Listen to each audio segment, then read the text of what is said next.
Баярлалаа. За 2017 он маань ингээд өндөрлөө. Одоо хэдхэн хоногийн дараа 2018 он гарлаа. Тэгээд цагаан сар хүртэл чуулган маань хуралдажгаад чуулган завсарлаад ингээд 4 сарын 5-нд уулзгаар тараа явчихдаг юм билээ. Тэгээд одоо улсын хурал засгийн газар ерөнхийлөгч одоо энэ гурван институт маань нэгдээд одоо энэ томоохон асуудлууд дээр нэг юм шийдэмгий арга хэмжээ авмаар байна. Үнэхээр одоо энэ утааны асуудал хүнд байдалд орлоо. Одоо нэг ярихлаар угаасаа бараг шийдэл байхгүй юм чинь гэдэг юм уу, эсвэл нэг ингэж байгаа цагаан сар болоод утаа гайгүй болоод мартчихна гэдэг байдлаар аргацаагаад явмааргүй байна. Одоо их тэнгэрчин ч утаанд харагдахаа болсон байна. Зайсанд байгаа тэр баячуудын хороол ч утаанд харагдахаа болж байна. Бидний асуудал биш гэдэг байдлаар ингээд явхлаар одоо эн чинь улам хүндрээд байна. Тэгэхээр их хурлын дарга он гараад хаалттай гормоор яг засгийн газрын шийдлийг нь сонсуул яадаг юм бэ. Тэгээ зөвхөн утааны асуудлаар нэг өдөржингөө ерөөхдөө хуралдаад их хурл нь одоо жишээлбэл хууль тогтоомжийн хүрээнд яг ямар зүйл хийх ёстой юм бол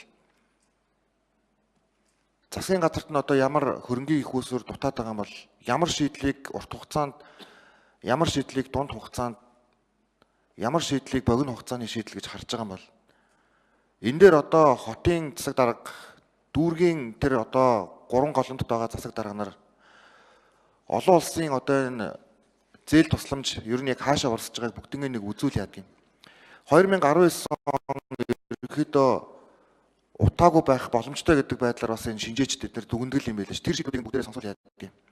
Заавал энийг ард түмний өмнө ярьж яадаг юм. Тэгээд яриад үндэсний аюулгүй байдлын зөвлөж байдаг бол одоо энэ дээр эдгээр хуралдаад тэг нэг хуралдаан дээр 20 гаруй асуудлыг ингээд бөөнөр нь ярьчихлаар тэгээд сонсоод тэгээд зүгээр саналаа хэлээл ингээд тарчаад ах юм а шийдэл байхгүй.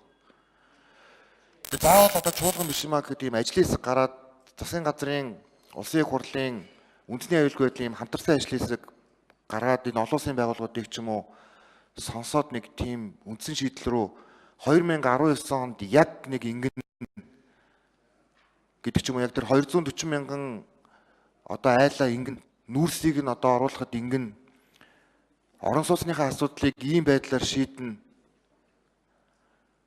Хэрвээ одоо жишээлбэл орон сууцтай холбоотой ийм хөтөлбөрийг аж ахуй нэгжүүд маань хийх юм бол бид нар татвар дээр нь ийм хууль гаргаж өгнө гэдэргээд нэг ийм байдлаар жоохон ажил хэрэгч ярихгүй бол ерөнхийгөөс жоохон тодорхой руу явахгүй бол болохгүй нэ. Тэгээд энэ жил ийм байгаа юм чинь 2019 онд бол энэ маш тийм актер лута болох байх та хэрвээ шийдэл хийхгүй бол тэгээд ялангуяа нэг одоо 100 мартчихгүй хүн шиг ингээд ярмаар байх. Одоо цагаан сарын дараа 4 сарын 5-наас ахуулаад нэг баахан л ажлын хэсэг гардыг юм билээ. Яг ингээд мөнгүүдийг нь тавиад ингээд 2019 оны нийт төсвийн 51%-ийг энэ утааны талаарх цогц шийдлээр 50 эднэргээд шийдэж өрн болдгоо юм уу?